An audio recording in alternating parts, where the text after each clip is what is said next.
Marxism begins with Karl Marx's analysis of capitalism as an economic and social system that produces inequality.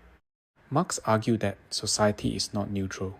It is shaped by who owns resources such as factories, land, and capital. Those who own these resources hold power, while those who sell their labor are dependent on wages. In community services, this perspective encourages us to look beyond personal problems and examine how economic structures shape people's lives. For example, when a client struggles with poverty, Marxism asks us not only what the person did, but what the labor market, housing system, and welfare policies are doing to them.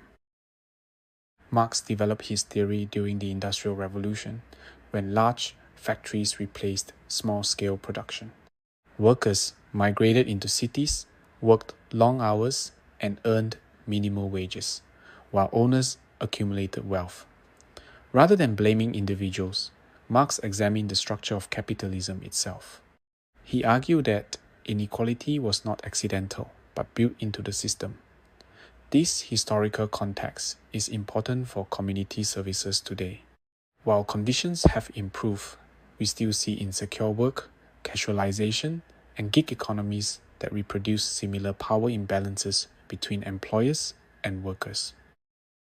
Marx developed his theory during the Industrial Revolution, when large factories replaced small-scale production. Workers migrated into cities, worked long hours, and earned minimal wages, while owners accumulated wealth. Rather than blaming individuals, Marx examined the structure of capitalism itself. He argued that inequality was not accidental, but built into the system. This historical context is important for community services today. While conditions have improved, we still see insecure work casualization and gig economies that reproduce similar power imbalances between employers and workers. Marx divided society into two major classes: the bourgeoisie, who own production, and the proletariats, who sell their labor. Owners profit because workers produce more value than they are paid. This creates built-in conflict, not because people are bad, but because the system depends on inequality. In community services, this explains why many working clients still experience poverty.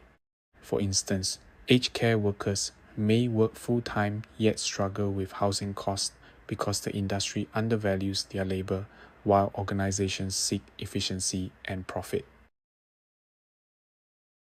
Exploitation is central in Marxism. Workers create value through their labor, but they are only paid part of that value as wages. The extra, called surplus value, is kept by owners. This is how profit is generated. In Australia, this can be seen in hospitality, disability support, and cleaning sectors, where workers produce essential services but receive limited pay and security. Community workers use this insight to explain client hardship as a product of labor markets, rather than lack of motivation or skill. False consciousness refers to the way dominant ideas convince people that inequality is normal or deserved. Narratives such as work harder or personal responsibility hide structural problems. Clients may blame themselves for unemployment or homelessness rather than questioning wages, housing supply, or discrimination. In community practice, recognizing false consciousness helps workers challenge shame-based thinking. Instead of asking, "Why didn't you try harder?" practitioners ask, "What barriers are built into the system that restrict your choices?" Marxism argues that individual interventions alone cannot fix systemic inequality.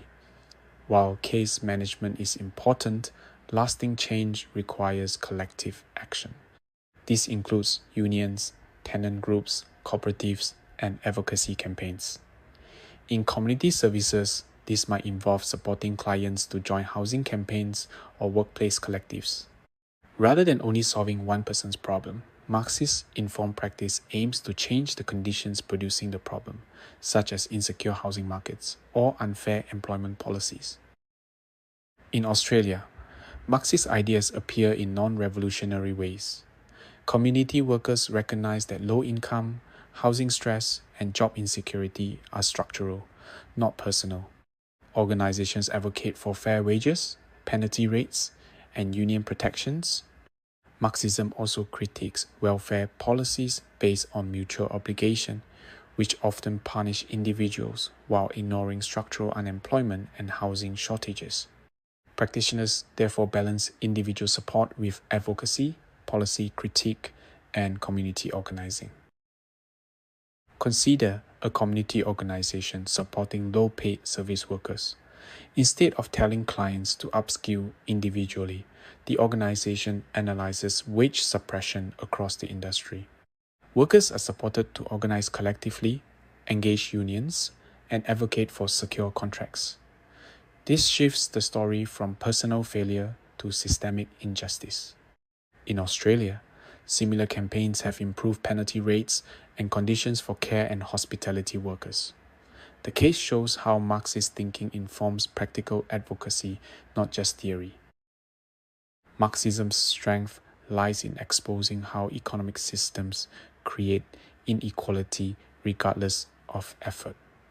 It supports advocacy and collective empowerment in community services.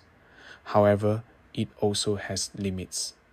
Modern societies include gig workers, professionals, and self-employed groups that do not fit simple class categories. Marxism can also overlook how race, gender, disability, and colonial history shape disadvantage. In practice, community workers integrate Marxist insights with other frameworks to understand both structural and personal dimensions of client experience.